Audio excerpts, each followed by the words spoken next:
మాకు భగవంతుని సాధన నేర్చుకొని శివ సాధన నేర్చుకొని ఆనందంగా ఉండాలి, ఇంకా మాకు సర్వస్వం వద్దు, మాకు శివయే కావాలి అని అనుకునే వాళ్ళకి మాత్రమే అది మేము వాళ్ళని నమ్మితే కానీ మేము అప్పుడు సాధన చేయలేము. ఓకే, అంటే ఆ సాధన శివతత్వంలో ఏది, మీ అఘోరీ గురించి శివపురాణంలో ఏది చెప్తోంది, దాని గురించి మీరు పఠించింది ఏంటి, తెలుసుకున్నది ఏంటి, ఒక్కసారి నేను తెలుసుకోవాలని అనుకుంటున్నాను. అదేనా నేను అంటున్నా కదా, ఇందులో తత్వాలు చాలా ఉంటాయి. ఓకేనా, అఘోరి తత్వం అనేది నేను నేర్చుకున్నది అఘోరుల దగ్గర కాబట్టి నా గురువు. మీరు శివపురాణం చదివారా? శివపురాణం చదివారా మీరు? నా దగ్గర ఎప్పుడు ఉంటాయి నాన్న. శివపురాణంలో అఘోరీ తత్వం గురించి చెప్తున్నది ఏంటి?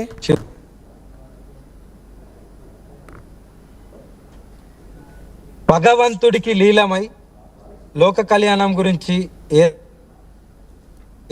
ఓకేనా, ఒకరికి హాని చేయకుండా, ఒకరిని హేమార్చకుండా సాధనలో లీలమై ఉండాలి.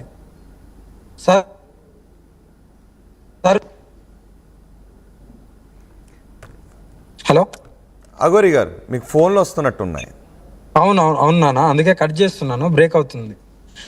నేను ఎప్పుడు కానీ నేను వివాదాలకు ఇప్పటి నుండి నేను రాదలుచుకోలేదు. నాకు వివాదాలు వద్దు. మీకు ఇష్టం ఉంటే ఉండండి, లేకపోతే లేదు. అది మీ ఆలోచనకు. నాకేదో ట్రోలింగ్ చేస్తున్నా, నాకేదో బాధ వస్తుంది అనేది మీ భ్రమ. నేను బాధపడేదాన్ని కాదు. సర్వస్వం త్యాగం చేసిందాన్ని, నాకెందుకు బాధలు, నాకెందుకు కామం. సొసైటీలో మీరేంటో, లోకం ఎలా నడుస్తుంది, మీరేమో సభ్య సమాజానికి ఏం మెసేజ్ ఇస్తున్నారనేది మీ ఊహలకు వదిలేస్తున్నాను తప్ప నాకు ఇంకో ఒకరితో పని కూడా లేదు. మళ్ళీ చెప్తున్నా, ఆమె ఇచ్చి ఆమె వస్తేనేమో ఓకే, లేదంటే లేదు నాన్న. ఓకే, ఇప్పుడు సాధన అంటే రోజుకి వర్షిని మీతో ఇన్ని రోజులు ఉంది. మీరు కారు నడిపే సమయంలో కూడా శివతత్వం గురించే మాట్లాడతారా, లేదంటే ఇతర విషయాల గురించి మాట్లాడతారా? ఒక రోజులో సాధన ఎంతసేపు చేయించేవారు శ్రీవర్షిని చేత? నాన్న ముందైతే 3 hours ఉంటుంది నాన్న. 3 hours సాధన అంటే ఎలా లీలం అవ్వాలి, ఎలా కూర్చోవాలి, కుండ్లని ఎలా జాగృత అవుతాయి, ఇవన్నీ చెప్తుంటాము.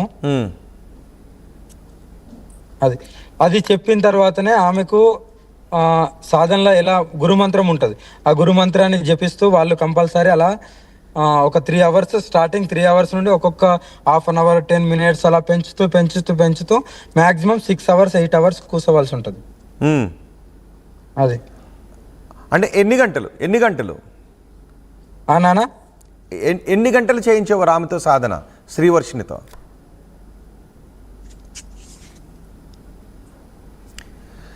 రైట్, అఘోరీ ప్రస్తుతం గుజరాత్లో ఉన్నారు. అఘోరీతో పాటు వెళ్ళిన శ్రీవర్షిని రాత్రి ఒక పెట్రోల్ పంపు దగ్గర సాధన తర్వాత అక్కడ నిద్రిస్తూ ఉన్న సమయంలో శ్రీవర్షిణిని వాళ్ళ కుటుంబ సభ్యులు తీసుకొచ్చేశారు. అఘోరీ దగ్గర నుంచి బలవంతంగా తీసుకొచ్చేశారు. అయితే ఆమె అఘోరీతోనే ఉంటాను అని శ్రీవర్షిణి అంటోంది. కొట్టి తిట్టి తీసుకొచ్చేశారు. సో ఇక్కడ ఒక చట్టబద్ధమైనటువంటి అంశాలు, కుటుంబబద్ధమైనటువంటి అంశాలు ఇవన్నీ కూడా వస్తుంటుంటాయి. సో ఆ చట్టం, కుటుంబం ఇవన్నీ కూడా రైలు పట్టాలు లాంటివి, ఎక్కడా కూడా ఒక్కొక్కసారి కలవటానికి అవకాశం ఉండదు. చట్ట ప్రకారం నాకు నచ్చినట్టు నేను ఉంటాను అనే హక్కు ఎవరికైనా ఉంటుంది. అదే సందర్భంలో చట్ట ప్రకారం నీకు హక్కు ఉంది కదా, నువ్వు వెళ్ళిపోయి నీ ఇష్టం వచ్చినట్టు ఉంటాను అంటే కుటుంబ సభ్యులు చూస్తూ కూడా వదిలేసి ఉండలేరు. వాళ్ళ బిడ్డను వాళ్ళు తెచ్చుకునే హక్కు వాళ్ళకు ఉంటుంది. కాబట్టి ఇక్కడ శ్రీవర్షిని కుటుంబ సభ్యులు చేసింది తప్పు కాదు అనే అభిప్రాయమే అందరి నుంచి కూడా వ్యక్తమవుతుంది. ఎస్ అఘోరీ గారు, సో ఇక మీరు శ్రీవర్షిని జోలికి మీ అంతటి మీరైతే వెళ్ళరు, రైట్? ఆ తల్లి, ఆ బిడ్డ ఆమె వస్తే ఈసారి వచ్చిందంటే వాళ్ళ ఫ్యామిలీని కూడా కలవడానికి వీల్లేదు. నేను కలవని తప్పు కదా, నేను ఇంకోటి ఆంక్ష పెడుతున్నారా లేదు మామూలుగా చెప్తారా? మీరు కలవనివ్వను అంటే మీరు ఆంక్ష పెట్టలేదు. కలవనివ్వను అంటున్నా, కనబడనివ్వను అనట్లేదు, కలవనివ్వను. ఎందుకు ఆ మాట అంటున్నా అంటే ఈ మధ్యలో నేను ఒక నిర్ణయం తీసుకున్నాను. ఒక చోట కూర్చోవాలని, ఎక్కడో ఒక చోట ఒక చిన్న స్థావరం లాగా గుడిసెలాగా ఏర్పడి అక్కడనే కూర్చొని అక్కడనే నేను వాళ్ళ తల్లిదండ్రులను తీసుకెళ్లిపోతారేమో అనే భయం, అంతేనా? ఎవరు? నాకేం భయం లేదు నాన్న. తీసుకెళ్లారు, భయపడ్డానా? ఇప్పుడు తీసుకెళ్లారు, ఏమన్నా భయపడుతున్నానా? ఆందోళన నేను లేదా వివాదాల మీలో? మధ్యలకు బాధ లేదా? ఆందోళన, నేను బాధ వివాదాల కలగట్లేదా? మధ్యలకు నేను రావద్దు అనుకుంటున్నాను. ఆ. అది వివాదాలకు దూరంగా ఉండాలి అనుకుంటున్నాను. ఉమ్. నేనేంటో నా సాధనలో లీలమై ఎక్కువ ఒక చోట ఆగిపోదావాలి. ఇలాంటి వివాదాల నుండి దూరమై నేను సర్వసం త్యాగం చేసిన దాన్ని ఎక్కువ ఒక చోట కూర్చొని శివుడికి కాళీమాతకు పూజలు చేస్తూ నేను అందులో లీలమై నన్ను నమ్మిన భక్తులు నా దగ్గరకు వచ్చే వాళ్ళకు మంచి చేయాలనే ఆలోచనతో ఇప్పుడు ఒక చోట కూర్చోవాలని ఆలోచనతో ఉన్నాను. కాబట్టి ఒకవేళ ఆ బిడ్డ నన్ను ఈసారి వస్తే నా ఉమ్. మీ ఆడియో కట్ అవుతుంది. మీ ఆడియో మ్యూట్లోకి వెళ్ళి. నేను నా భక్తుల త్రూ కాదు, మీరంటున్న ఈ మాటలోనే వివాదం లేదా? ఈసారి నా దగ్గరకు వస్తే కలవనివ్వను అనే దానిలోనే వివాదం లేదా? నిజానికి ఇష్టమైన వారు రండి, అవసరమైతే కుటుంబ సభ్యులను ఒప్పించుకుని రండి, పోనీ మీకు ఇష్టం వచ్చినప్పుడు రండి, మీ కుటుంబ సభ్యులు వద్దు అనుకున్నప్పుడు మీరు వెళ్ళిపోండి అన్నారనుకోండి, అది పారదర్శకంగా ఉంటుంది. కానీ అలా కాకుండా ఈసారి నా దగ్గరకు వస్తే కలవనివ్వను అనే మాటలో వివాదం లేదా? కలవనివ్వను అనట్లేదు, కలవనివ్వను అని నేను ఎప్పుడు వాళ్ళ అమ్మ నాన్న ఒకవేళ ఆ బిడ్డ నా దగ్గరికి వస్తే వాళ్ళ అమ్మ నాన్న వచ్చి కలవచ్చు, కానీ ఇలాంటి వివాదాలకు ఇంకా చోటు ఇవ్వను. వివాదమే ఉంది. ఇప్పుడు ఎవరైనా ఒక బిడ్డో లేకపోతే ఎవరో మీ దగ్గరకు వచ్చారు, సాధన నేర్చుకుంటున్నారు, వాళ్ళకి మధ్యలో వెళ్ళిపోవాలని అనిపించిందో, లేదంటే వాళ్ళ తల్లిదండ్రులు వచ్చారు, స్వామి మా బిడ్డను తీసుకువెళ్తామనంటే ఓకే తీసుకువెళ్ళిపోవడానికి ఆమె వస్తే తీసుకువెళ్ళిపోండి అని అనవచ్చు. సో ఇక్కడ కలవనివ్వము. నానా ఇప్పుడు నేను అక్కడ ఏమన్నా వాగ్వాదానికి దిగానా? అమ్మా నువ్వు వెళ్ళొద్దు అన్నానా? ఇక్కడ నుంచి ఈ డెసిషన్ తీసుకున్నాను అంటున్నారు కదా. ఈ ఆలోచన సభ్య సమాజంలో కొంతమంది ఎలా ఆలోచిస్తున్నారు, అమ్మా ఒక చోట ఆగిపో అమ్మా, ఆగిపోతే కానీ ఈ వివాదాలు ఆగవు, ఆపేసాయి. నువ్వు దైవ దర్శనాలకు వెళ్తున్నావు, దేశమంతా తిరుగుతున్నావు, నిన్ను నమ్మే వాళ్ళు నీ దగ్గర వస్తున్నారు, అది చాలు, వాళ్ళనే కాపాడుకోగాని నువ్వు ఎక్కడో ఇలాంటి దాంట్లో ఎందుకు? నిన్ను నమ్మి ఈసారి వస్తే మాత్రం ఆంక్షలు పెట్టుకో, వాళ్ళ ఫ్యామిలీ రావాలి నిన్ను కలవడానికి, ఆమెను కలవడానికి తప్ప ఇలా వచ్చి రోడ్ల మీద గొడవ చేస్తూ విలువలను తగ్గించుకోవద్దని చెప్పారు. నేను దాన్నే కట్టుబడి ఉన్నాను. నేను కూడా ఒక చోట కూర్చుంటున్నాను. ఆ ఆడపిల్ల వచ్చిందంటే కాదు, కుటుంబ సభ్యుల అనుమతికి వ్యతిరేకంగా వస్తే ఖచ్చితంగా వివాదం జరుగుద్ది. సో వివాదం లేకుండా ఉండాలి అంటే మీరు ఒకటి చెప్పాలి. ఆ అమ్మాయి మీ దగ్గరకు వచ్చినప్పుడు, అమ్మ నువ్వు మీ కుటుంబ సభ్యుల అనుమతితో వచ్చేవా? అలా కాకుండా ఉంటే నువ్వు వెళ్ళిపో, నా దగ్గరకు రావద్దు. మీ కుటుంబ సభ్యుల అనుమతితో రా అని చెప్తే ఒకటి, నువ్వు వచ్చావు కదా వచ్చేయి, మీ కుటుంబ సభ్యులు వస్తే నేను కలవనవ్వను అంటే అది వివాదమే అవుతుంది. సో మీరు మీరే అంటున్నారు ఆ మాట, కలవనీయను అని మీరే అంటున్నారు. నేను అనలేదు, వచ్చి కలవచ్చు, కానీ వివాదాలకు అక్కడ ఏదో గొడవ చేయడానికి అయితే నేను అనుమతి ఇవ్వను. ఆమె వచ్చి ఉండొచ్చు, వాళ్ళ ఇంట్లో ఒప్పించుకోదా అనేది మీ ప్రశ్న కదా, అది ఆమె ఇష్టం. ఒప్పించుకొని వస్తుందా లేకుంటే మళ్ళీ మొన్న వచ్చినట్టు వస్తుందా అంటే ఎలాగైనా రావచ్చు.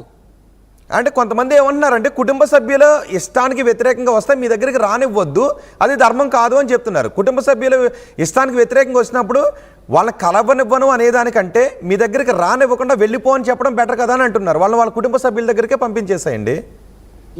ఇప్పుడు నాన్న నేను ఎన్నోసార్లు చెప్పాను, ఆ ఆడపిల్లకు నేర్చుకోవాలి ఉండాలని ఉన్నప్పుడు భగవంతుని ఆజ్ఞ కూడా కావచ్చు, ఆమెకు నేర్చుకోవాలని ఉన్నది, ఆమె జీవితాన్ని ఆమె డిసైడ్ చేస్తుంది కదా.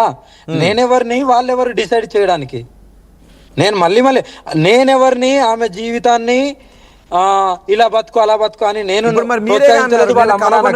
కానీ ఆమెకు ఒక హక్కు ఉంది అంటున్నారు కదా, మీరే అన్నారు కదా, ఆమె ఇష్టం. మరి ఇప్పుడు నాకు నచ్చినట్టు నా తల్లిదండ్రులని నేను వెళ్ళి కలుస్తున్నాను, నా పూజలు నేను చేసుకుంటున్నాను, కొన్ని సంవత్సరాలు కలవలేదు, మరి ఇప్పుడు కలుస్తున్నాను కదా. అది మీ పర్సెప్షన్, అది మీ ఆలోచన. అది మీరు మీ తల్లిదండ్రులను కలవలేదు అని వేరే వాళ్ళు కూడా వాళ్ళ తల్లిదండ్రులను కలవద్దు అంటే అది కాదు కదా. ఇప్పుడు వినాయకుడే ఉన్నాడు, మీరు ఆది దంపతులైన శివుడు శివపార్వతుల కుమారుడే ఉన్నాడు. తల్లిదండ్రుల పట్ల విపరీతమైనటువంటి ప్రేమను వినాయకుడు చూపిస్తుంటాడు, గౌరవాన్ని చూపిస్తూ ఉంటుంటాడు. సో వినాయకుడిపై శివపార్వతులు చూపించే కరుణ గురించి కూడా మనకి పురాణాలు చెప్తున్నాయి. కానీ మీరు తల్లిదండ్రులను వదిలేశారండి అని చెప్తున్నారు. ఆది దంపతులు శివపార్వతులు అంటే ఆది దంపతులు సృష్టికి తల్లిదండ్రులు అని చెప్తూ ఉంటుంటారు. అలాంటి తల్లిదండ్రులను వదిలేశారండి అని మీరు కుమారులకు చెప్తూ ఉంటే అది ఎక్కడ మ్యాచ్ అవుతుందో నాకు అర్థం కాలేదు. నానా నేనేమంటున్నాను, ఒకవేళ ఇంట్లో ఒప్పుకోకపోతే వాళ్ళు వచ్చినా నేనేమో అది చేసుకోను, కానీ ఒప్పుకొని వస్తే ఇంకా మంచిది. ఇక ఆమెకు బలవంతంగా వచ్చిందంటే నన్ను నమ్మి వచ్చినట్టే కదా. కంపల్సరీ కాపాడుకుంటాను. కానీ ఈసారి నేను ఆ ఛాన్స్ ఇవ్వను, వాళ్ళ ఫ్యామిలీకి కూడా ఇవ్వను. ఇంకా అదే ఇవ్వను అంటే అర్థం ఏంటో నాకు అర్థం కాలేదు ఇప్పటికీ. ఆ ఛాన్స్ ఇవ్వను అనే దానిలో అర్థం ఏంటో నాకు ఇప్పటికీ అర్థం కాలేదు. ఛాన్స్ కలవచ్చు, ఉండొచ్చు, చూడొచ్చు, వెళ్ళొచ్చు, ఈమె కూడా వెళ్ళొచ్చు, కలవచ్చు. కానీ వాగ్వాదాలకు ఇలా కొట్టడము, బ్లేమ్ చేయడం ఇలాంటి వాటికి నేను అస్సలు ఇంకా ఛాన్స్ కూడా ఇవ్వదలుచుకోలేదు. సో ఛాన్స్ ఇవ్వను అంటే కుటుంబ సభ్యులకు వ్యతిరేకంగా మీ దగ్గరకు వస్తే మీ దగ్గరికి రానివ్వకుండా ఉండటమే బెటర్ ఏమో. కుటుంబ సభ్యుల విల్లింగ్కి వ్యతిరేకంగా మీ దగ్గరికి వస్తే అసలు మీ దగ్గరికి తీసుకోకుండా ఉండడమే బెటర్ ఏమో. అప్పుడే వివాదాలకు తాగుండదు, అప్పుడు పారదర్శకంగా కూడా ఉంటుంది. ఇప్పుడు ఒక నిమిషం, కుటుంబ సభ్యులకు వ్యతిరేకంగా వచ్చారు, మీ దగ్గర శిష్యరేఖం చేయడానికి వచ్చినప్పుడు మీరు మీ కుటుంబ సభ్యులు ఒప్పించి వచ్చారా వ్యతిరేకంగా వచ్చారా అని అడిగారు అనుకోండి, కుటుంబ సభ్యులు ఒప్పుకోలేదు నేనే వచ్చేసానంటే అది ఖచ్చితంగా వివాదానికి దారితీస్తుంది. అది ఒక రోజు కాకపోతే ఇంకొక రోజైనా వివాదానికి దారితీస్తుంది. కాబట్టి మీరు మీ కుటుంబ సభ్యుల అనుమతితో రండి, లేదంటే నా శివధ్యానంలో నేనే ఉంటాను. ఇష్టపూర్వకంగా వస్తున్నారు, మేము ఇక్కడ ఏం బలవంతం పెట్టట్లేదు, వాళ్ళు ఇష్టపూర్వకంగా వస్తున్నారు కదా. మేము ఏమన్నా రా అమ్మా నేను నీకు సాధన నేర్పిస్తా నువ్వు ఉండాలని మేము బలవంతం పెట్టట్లేదు కదా. వారి కుటుంబ సభ్యుల అనుమతి కూడా ఉంటే బాగుంటుంది కదా, వివాదం ఉండదు కదా. మీరు మళ్ళీ వీళ్ళని దాచేయటం, కలవనకుండా ఉండటం, ఆంక్షలు పెట్టడం, శివ ధ్యానంలో ఉండాల్సినటువంటి మీరు ఆంక్షల ధ్యానంలోకి వెళ్ళడం. నేను అమ్మాయిని దాచానా? దాచలే, ఉన్నాం. దాచడం ఏంటిది? ప్రపంచమే చూస్తుంది కదా మమ్మల్ని. దాపరికం ఏమున్నది? ఇప్పుడు ఒక చోట కూర్చుంటున్నాను కాబట్టి వివాదాలకు నేను ఛాన్స్ ఇవ్వను. వాళ్ళు వచ్చి కలవచ్చు, మాట్లాడచ్చు, వెళ్ళొచ్చు, అంతవరకే. కానీ వివాదాలకు ఇవ్వను. సో వివాదాలకు చెప్పకుండా వస్తుందా ఆమె ఒపీనియన్. ఎవరు వచ్చినా సరే నేను ఇంట్లో ఒప్పించి రమ్మంటారా? ఇంట్లో వాళ్ళని ఒప్పించకుండా చెప్పకుండా వచ్చేయమని అంటారా? ఇంట్లో ఒప్పించి వస్తే ఇంకా మంచిది. అది వాళ్ళ ఇష్టానికి వదిలేస్తున్నాను, వాళ్ళు ఎలా వస్తారు అనేది.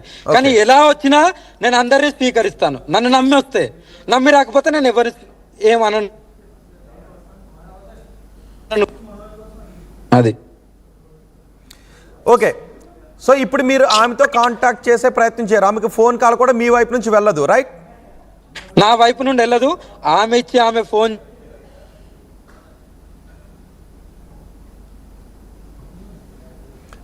మీ ఆడియో కట్ అవుతుంది.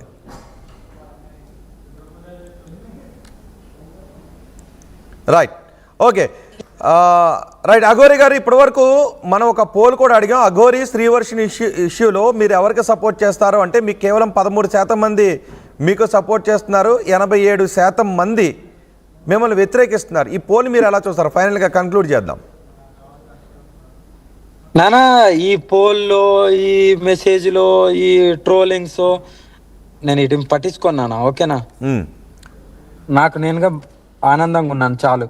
ఆ పోల్స్ 100% వస్తే ఏదో కిరీటం రాదు, నేనేమో పెద్ద ఇది గాను, లేకుంటే మీరు శివధ్యానంలో అలా ఉంటున్నా నాన్న.